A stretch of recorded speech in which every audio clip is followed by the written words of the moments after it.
Mis queridos peregrinos virtuales, queridos hermanos y amigos, el credo no habla de la vida oculta y de la vida pública de Jesús, simplemente dice, se encarnó, nació en Belén y por nuestra causa padeció, murió, fue sepultado y resucitó.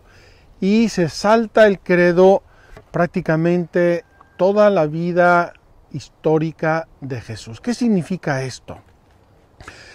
No significa que el credo no considere la vida de Jesús, sea la oculta que la vida pública, la considera, la ama.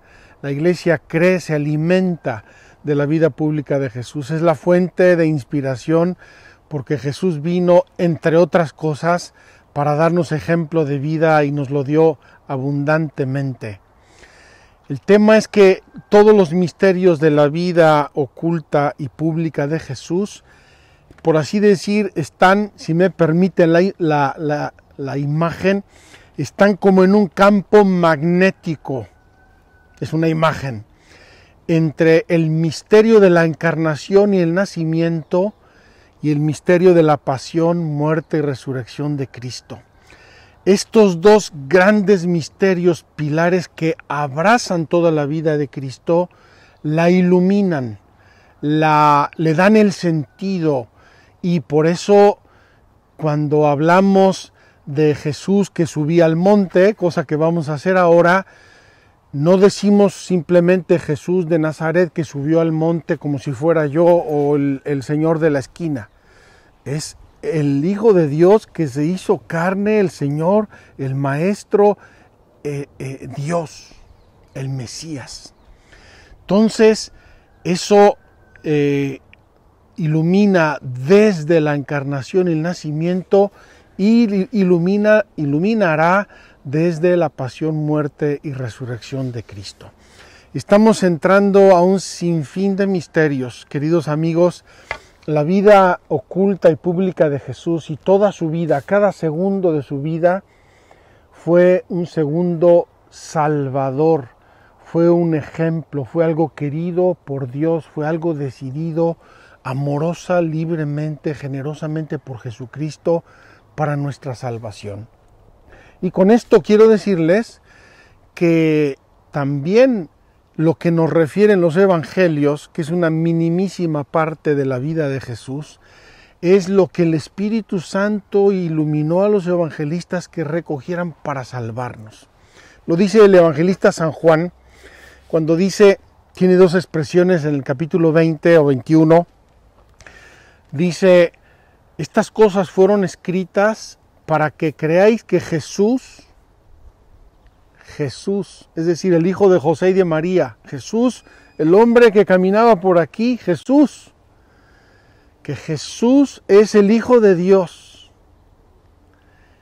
y que por él tengáis vida eterna, para que creáis que Jesús, el hombre, el Hijo de Dios encarnado, hecho hombre, Jesús es el Hijo de Dios, es decir, es Dios, y que por él tengáis vida eterna. Y va a decir también el evangelista San Juan que él escribió muchas cosas, pero dice muchísimas más se podrían haber escrito, que no habría biblioteca en el mundo que pudiera contener los libros. Es una exageración porque la vida de Jesús duró 33 años y seguramente se hubiera podido escribir y guardar en una biblioteca. Lo que él quiso decir, además de que dejó muchas cosas sin escribir, es que lo que escribió tiene un valor divino, completamente humano y completamente divino. Queridos amigos, llevamos 2000 años meditando en los evangelios y apenas estamos en la antesala del umbral para entrar a la riqueza del evangelio. ¿Se dan cuenta de lo que eso significa? Llevamos 2000 años meditando y seguimos descubriendo cosas, relaciones, significados. Y no solo eso, cada uno de nosotros, conforme va pasando su vida y va adquiriendo nuevas experiencias, va viendo el evangelio desde otros ángulos y se va alimentando y lo va gozando. Y así nos vamos a morir todos sin agotar ni siquiera de lejos el misterio de Cristo que nos refieren los santos evangelios. Quiero mostrarles en el mapa, nuestro mapa, supermapa tecnológico, quiero mostrarles dónde estamos. Este es el Mar Muerto, aquí está Jerusalén, aquí al ladito está Belén, ya hemos estado allí. Y este es el Valle del Jordán, el río Jordán, que nace aquí al pie del monte Hermón. Y aquí tenemos el Mar de Galilea. Y al norte del Mar de Galilea, en estas colinas, es el monte de las bienaventuranzas.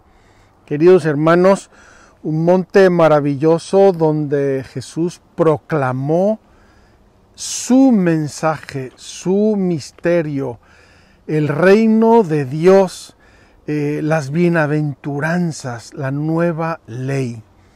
No me quiero extender en estos misterios porque ya hablé de ellos en la peregrinación del mes de octubre, en la peregrinación del Rosario, y ahí tienen ustedes todos los misterios de la vida de Jesús según el Rosario, y ahí abundamos mucho en la vida de Cristo. Pueden ustedes verlo cuando quieran, está a su disposición, estará siempre.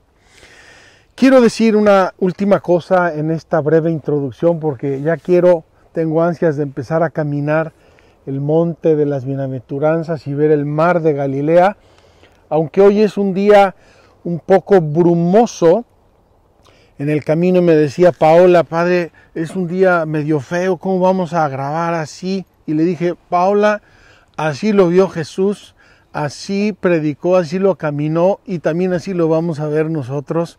Habrá días hermosísimos y días un poco complicados. Ojalá, queridos hermanos, que esta catequesis de hoy, que va a ser literalmente un pequeño empujoncito a tantos y tantos misterios, nos abra el apetito para conocer los evangelios, para amarlos y para a través de ellos conocer a Dios.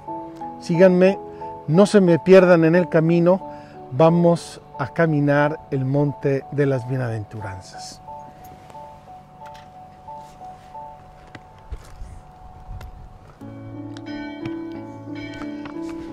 Queridos hermanos, estamos bajando el monte de las bienaventuranzas y estamos oyendo como siempre las campanas de la Basílica de las Bienaventuranzas que les voy a mostrar ahora antes de comenzar nuestras reflexiones. Vean la Basílica de las Bienaventuranzas, hoy estamos por fuera. Qué hermoso escuchar aquí las campanas de nuestra fe, las campanas que nos recuerdan también el misterio de Cristo. A las 12 de mediodía, el ángelus, el ángel del Señor anunció a María. Queridos hermanos, la vida de Cristo es toda ella un misterio. Y dice San Pablo que en Cristo reside toda la plenitud de la divinidad corporalmente. Es decir, Cristo, el Verbo eterno de Dios encarnado, hecho hombre en el seno de la Virgen María, tiene toda la plenitud de la divinidad.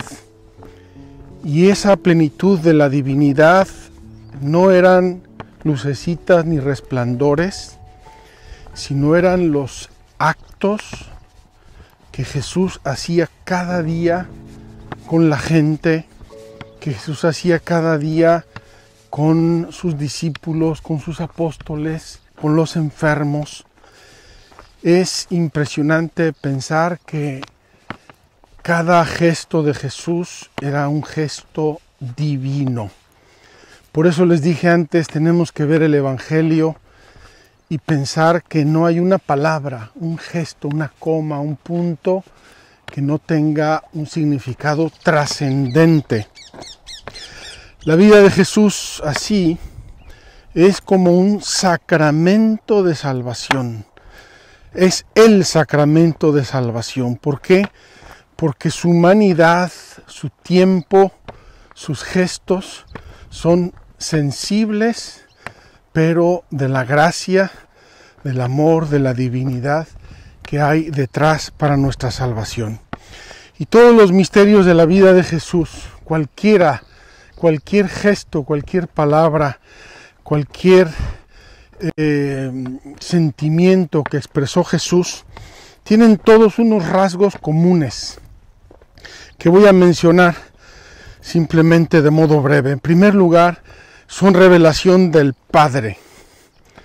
Acuérdense que en la última cena Jesús dice: voy al Padre. Y le dice, me parece que Tomás le dice: Maestro, muéstranos al Padre y nos basta. Y Jesús le va a decir: pero llevo tanto tiempo con vosotros y aún no me conoces. ¿No sabes que el que me ha visto a mí ha visto al Padre? Revelación del Padre. Imagínense estar con Jesús un día, caminar con Él, ver con Él el amanecer o escuchar sus palabras sobre las flores, sobre los frutos, sobre el sol, sobre la lluvia. En segundo lugar, los misterios de Cristo son todos redención.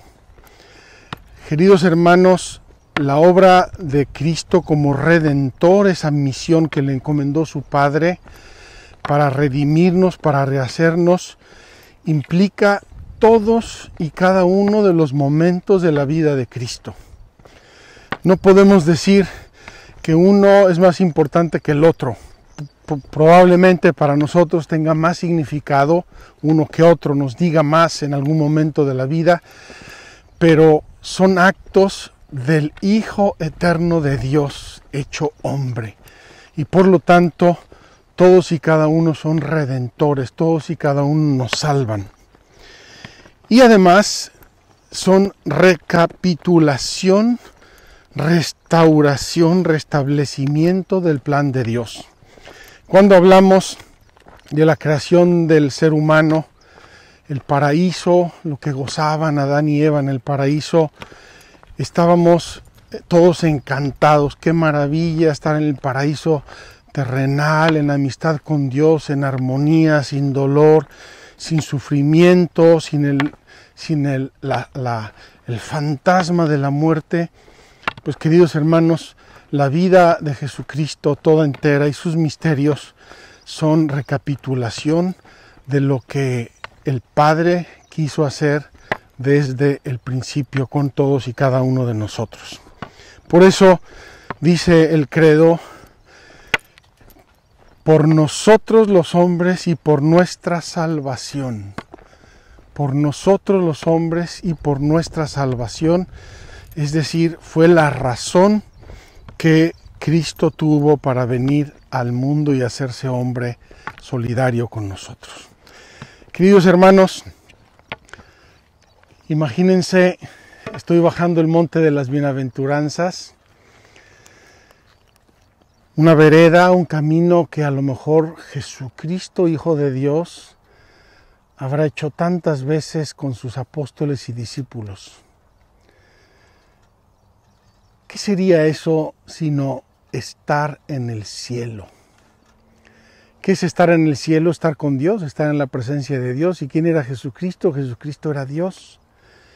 Por eso, después de que Jesús hace sus signos, sus milagros para la tormenta, la gente siente temblor y terror. Y dicen muchos: nunca hemos visto una cosa así. Y Pedro se va a tirar a los pies de Jesús: apártate de mí, Señor, soy un pecador. Porque sentían la presencia de Dios en esos misterios aparentemente sensibles y simples. Así es, queridos hermanos, que Jesús hizo todo lo que hizo para ser nuestro modelo, para enseñarnos no solamente cómo actuar como seres humanos, sino cómo realizarnos como criaturas de Dios, como seres llamados a la eternidad. Y luego el catecismo nos propone de un modo muy simple, muy sencillo, un repaso de los misterios de la vida de Jesús. Queridos amigos, podríamos repasar el Evangelio entero, e ir viendo hecho por hecho qué conexiones tiene con el Antiguo Testamento, qué conexiones tiene con la vida humana, qué significados tiene, porque todos y cada uno de los hechos y milagros de la vida de Jesús nos van abriendo el camino de la redención, nos van sacando a la luz los misterios de Dios. Por ejemplo, los misterios de la infancia de Jesús.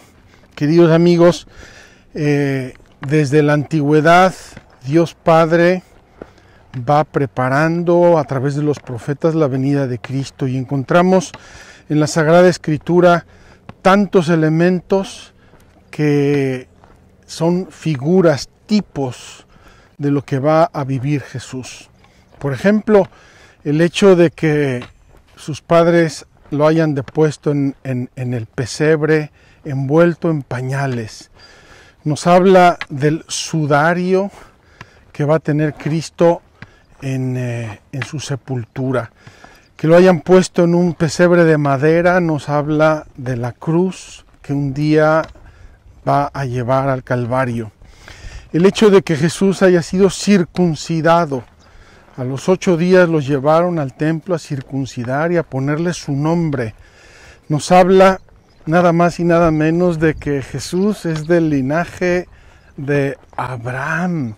En Jesús se cumplen las promesas de que Dios hiciera a Abraham, y se cumple la alianza que Dios hiciera con Moisés. Queridos hermanos, así vamos recorriendo, podemos recorrer todos y cada uno de los misterios de la vida de Jesús. La Epifanía, por ejemplo, la huida a Egipto.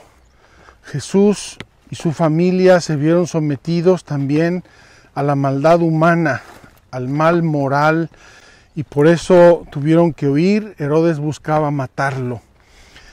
Podríamos también pensar en el templo.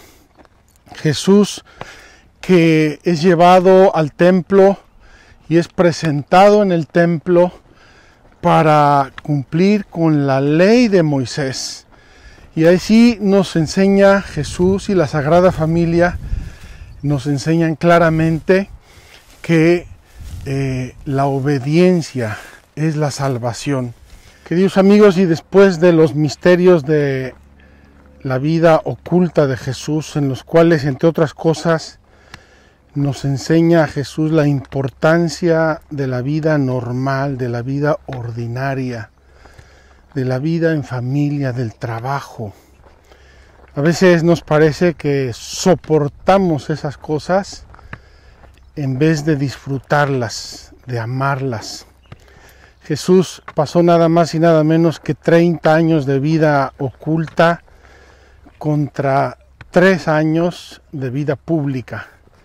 Vean, queridos amigos, allá abajo una barca de unos pescadores que nos puede ilustrar también lo que veía Jesús en su tiempo, y de donde habló de la pesca del reino de Dios, que es como una red que lanzan los pescadores y que saca pescados grandes y pescados pequeños. Queridos amigos, después de la vida oculta, los 30 años de vida oculta, en donde, entre otras cosas, está la figura maravillosa de San José, y ojalá que la valoremos mucho en este año, pasa Jesús a su vida pública. 3 años de vida pública, y estamos en el centro, en el corazón de la vida pública de Jesús en este mismo momento. Estamos en Galilea, en el monte de las bienaventuranzas, al lado de Cafarnaún. Estamos verdaderamente en el núcleo, en el centro de la vida pública de Jesús, y aquí vamos a sentarnos en un momento con una vista preciosa del mar de Galilea para terminar nuestra catequesis repasando los misterios de Cristo. Les decía, comienza la vida pública de Jesús. Dice el Evangelio que va a bautizarse, un ejemplo gigante de Cristo, de humildad.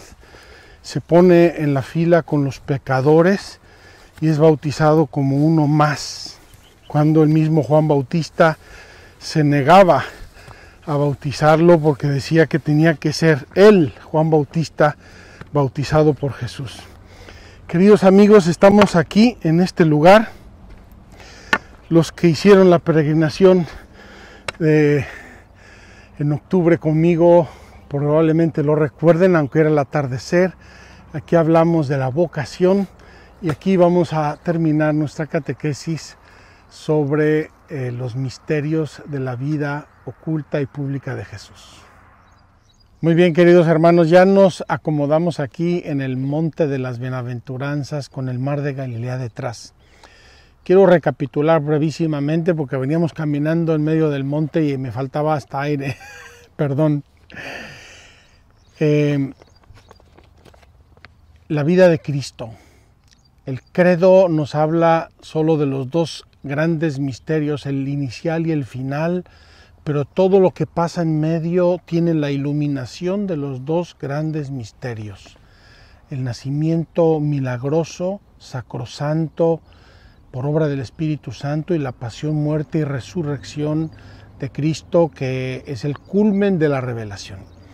Quiero recordarles que toda la Biblia, toda la revelación está orientada hacia el misterio de Cristo, y por eso en cada uno de los hechos y palabras de Jesús vamos a encontrar reminiscencias, gestos, datos, información que ya venía desde el Antiguo Testamento. Hablamos brevemente de la vida de Cristo como sacramento, es decir, signo sensible de la revelación, de la gracia, de la salvación, y también hablamos de los rasgos que tienen todos los misterios de Cristo como revelación del Padre, redención, recapitulación de la humanidad, y también la comunión, nuestra comunión con los misterios de Cristo. Queridos hermanos, hay varias oraciones en la liturgia que hablan de que Cristo asumió nuestra vida, nuestra humanidad, para que nosotros tuviéramos su vida divina. En otros meses anteriores hablé mucho de los vasos comunicantes, y aquí tenemos que decir el vaso comunicante. Cuando Jesús asume nuestra humanidad, ya hablamos de eso en los días pasados, asume nuestra humanidad y se hace hombre, se encarna, de algún modo nos está haciendo a nosotros asumir su divinidad, y por eso Él es nuestra comunión con Dios Padre. Y eso es recrear la belleza del plan de Dios del paraíso, el plan original de Dios. Hablamos brevemente de los misterios de la infancia y vida oculta de Jesús, repito, de modo muy desmañado, además caminando monte abajo, pero todo ahí tiene su riqueza y su significado. Y me permito insistir en el valor de la vida sencilla, el valor de la vida oculta, el valor de la vida de familia, el trabajo. Queridos hermanos, cuando un hombre triunfa, siempre dicen, detrás de este hombre hay una gran mujer. No, no es solamente una gran mujer, es un hogar, es un ambiente, es una relación que apoya y hace que los seres humanos crezcan y se desarrollen. Y la vida de Jesús, como perfecta vida humana, no fue diferente. Su padre trabajando, su madre en el hogar, hombres piadosos, hombres amantes de Dios, del trabajo, de las relaciones familiares. Encontramos al inicio de la vida pública de Jesús que están invitados a una boda. Y así Jesús va a hablar de 1000 cosas durante su vida pública. ¿Cuántos ejemplos? A veces nos parecen casi chuscos. El reino de los cielos se parece a la mujer que pierde una moneda en su casa y barriendo la encuentra. Así nosotros encontramos las cosas maravillosas de Dios. El reino de los cielos se parece a la mujer que pone un poco de levadura en la masa. Fíjense cómo Jesús va observando cada cosa de la naturaleza y la va refiriendo al reino de los cielos, al reino de su Padre, al mensaje de amor, al mensaje de salvación. Vamos a pasar a los misterios de luz, que es la vida pública de Jesús. Queridos hermanos, en el bautismo tenemos antes que nada una teofanía, una aparición de Dios. Hay una voz del cielo: este es mi Hijo amado, en quien me complazco. Ahí está el Padre, Dios nuestro Padre, Creador Todopoderoso, diciéndonos: aquí está mi Hijo, escúchenlo, es Él. Él es mi revelación, Él les va a enseñar el camino. Y eso lo hace Jesús del modo más humilde y sencillo, en la fila de los pecadores, recibiendo de Juan Bautista, su primo, un bautismo de conversión, de penitencia. Qué ejemplo para nosotros. Luego Jesús se va a ver tentado en el desierto. Dios Padre va a permitir que el demonio Satanás tiente a su Hijo Santísimo, porque así Dios permitió que los hombres y los ángeles fueran tentados, y así Dios permite a veces que también nosotros seamos tentados. ¿Para qué? No para caer. No permite Dios la tentación para eso, sino para que le demostremos a Dios cuánto lo amamos, para que crezcamos y maduremos. Y luego tenemos en el catecismo 3 pequeños apartados preciosos. El reino de los cielos está cerca, el anuncio del reino de Dios y los signos del reino de Dios.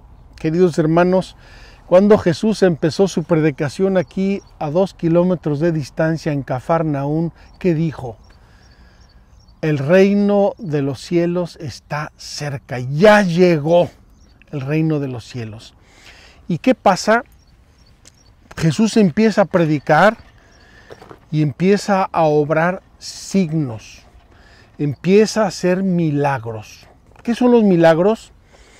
Los milagros son signos que Dios permite y realiza para probarnos su fuerza, su amor, su omnipotencia, su misericordia, su providencia. Cuando decimos que un santo hace milagros, no los hacen los santos. Todos los milagros los hace Dios. Y esos milagros tienen que ser cosas excepcionales, fuera del orden de la naturaleza. Y Jesús hizo muchísimos. Yo he comentado algunas veces un ejemplo, y quiero comentarlo hoy porque hay muchos peregrinos que quizá no me han escuchado anteriormente. Ustedes imagínense que un día en el chat les dicen: oye, en la gasolinera de la esquina regalan la gasolina. ¿No? Imagínense las colas y todo el mundo reenviando en el chat: oye, aquí regalan la gasolina. No, pues la cola va a llegar a 100 kilómetros. Imagínense que Jesús vive en Cafarnaún, donde pasa la vía Maris, la grande vía que conecta un poco todo el Medio Oriente de la antigüedad con el Mediterráneo, con Roma, con el Imperio. Y Jesús un día cura a un paralítico, al día siguiente cura a un ciego de nacimiento, y luego cura a una mujer encorvada, y luego calma una tempestad inmensa. Y aquí, a 2 pasos, aquí abajo a 50 metros, hace la multiplicación de los panes y de los peces. Y esto lo hace Jesús en la vía Maris, donde están pasando soldados, peregrinos, viajeros, pastores. Imagínense que llevan la voz: oye, mira que el paralítico, oye, el ciego, mira. Y empiezan a venir a borbotones personas de todo el territorio circunvecino. ¿Quién es el que está haciendo esto? Esto lo está haciendo Dios Padre. Está congregando en torno a su Hijo amadísimo multitudes. Algunos de esas multitudes van a hacerse discípulos fieles y perseverantes. Algunos de esos discípulos Jesús los va a llamar apóstoles, es decir, enviados. Y con eso Jesús empieza a establecer su iglesia. Y su iglesia es el reino de Dios en la tierra. Queridos hermanos, nosotros estamos mal acostumbrados a pensar en la iglesia como una institución humana y a ver los aspectos externos, sociales o políticos o históricos de la iglesia. Y la iglesia tiene muchos pecados y tiene muchos errores y los conocemos, no hace falta repetirlos ahora. Pero eso es solo una partecita de la iglesia. La iglesia tiene como cabeza a Cristo, Hijo de Dios.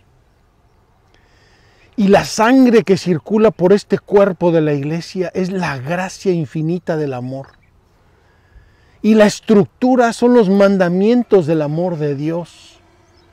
Luego hay unas partes canónicas que pueden cambiar, que son más humanas y un obispo puede decir una cosa un poco fuera de lugar o hacer unas declaraciones que no entendemos claramente, etc. Pero acuérdense que la iglesia es el cuerpo místico de Cristo y su cabeza es Cristo mismo. Vamos a hablar de esto cuando hablemos de la iglesia.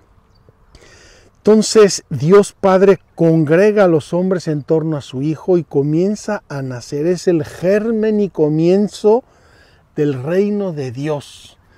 Ese comienzo, empezamos a vislumbrar con la iglesia lo que va a ser y lo que es el reino de Dios en los cielos y lo que va a ser al final de los tiempos cuando Cristo venga a juzgar a todos los hombres.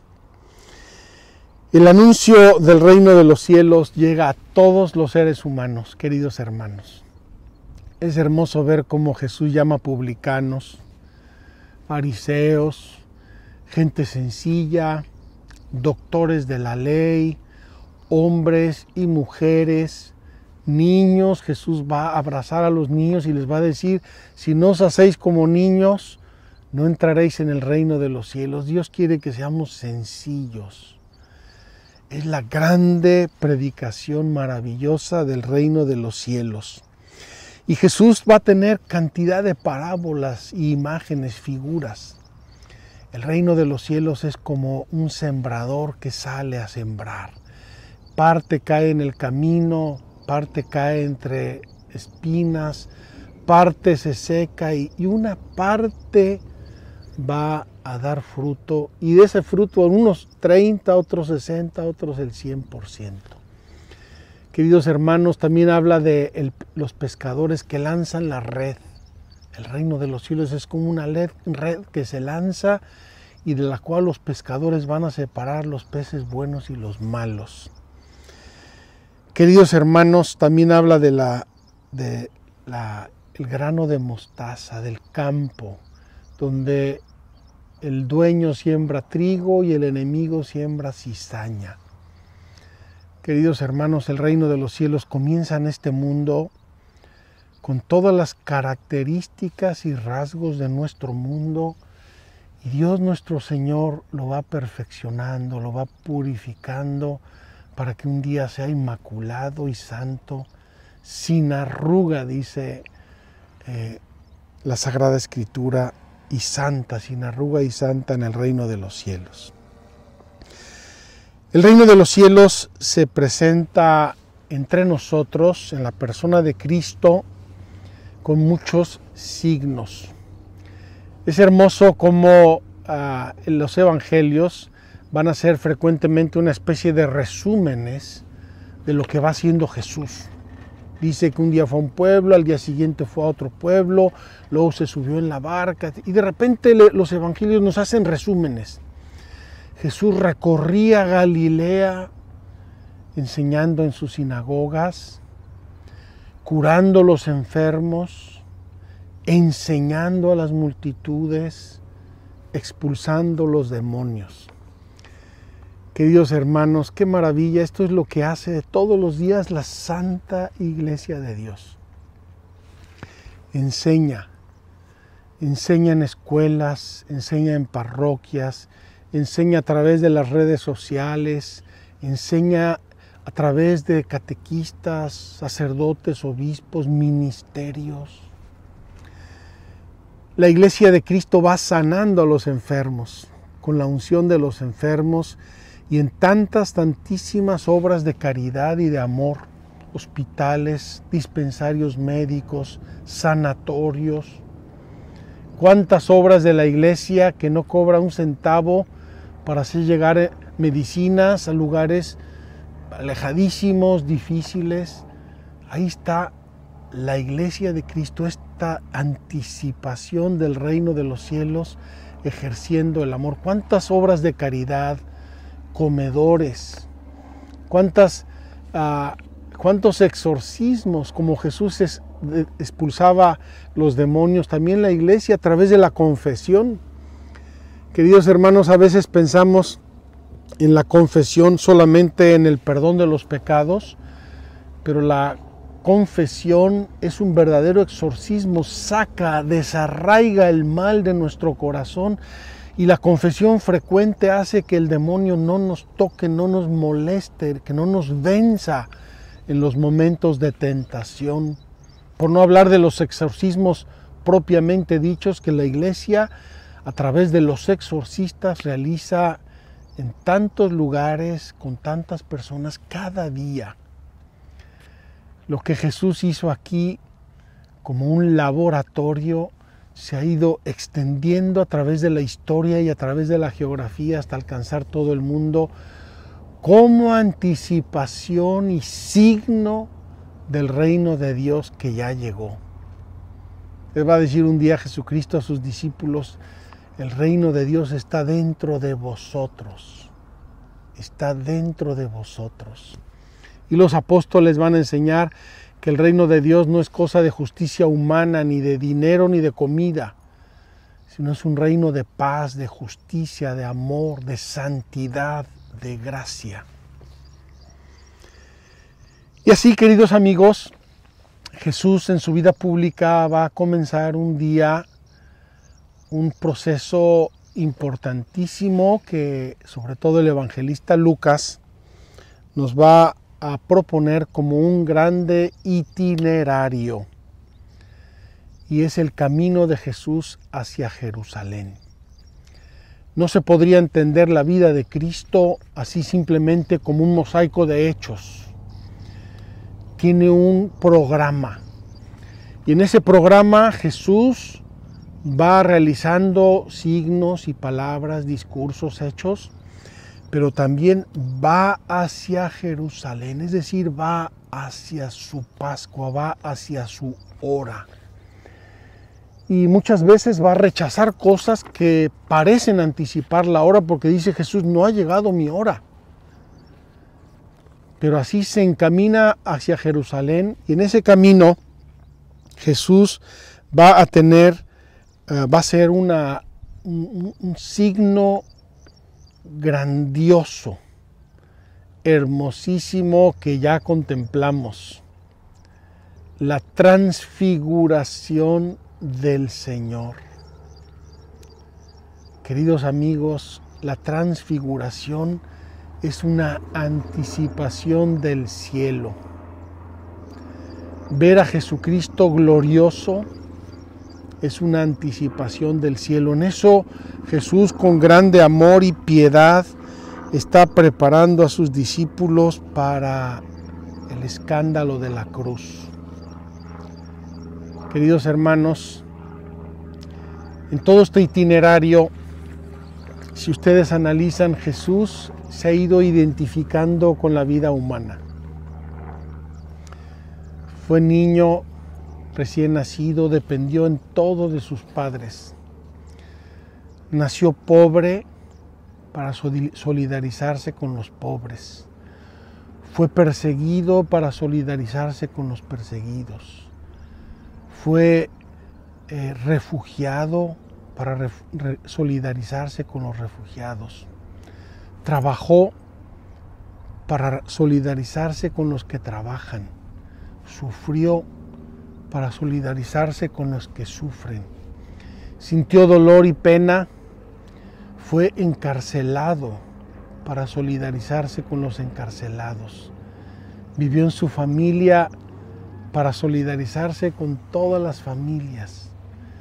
Fue calumniado para solidarizarse con los calumniados. Queridos amigos, la vida oculta y la vida pública de Jesús de algún modo fue cubriendo todos y cada uno de los aspectos de la vida humana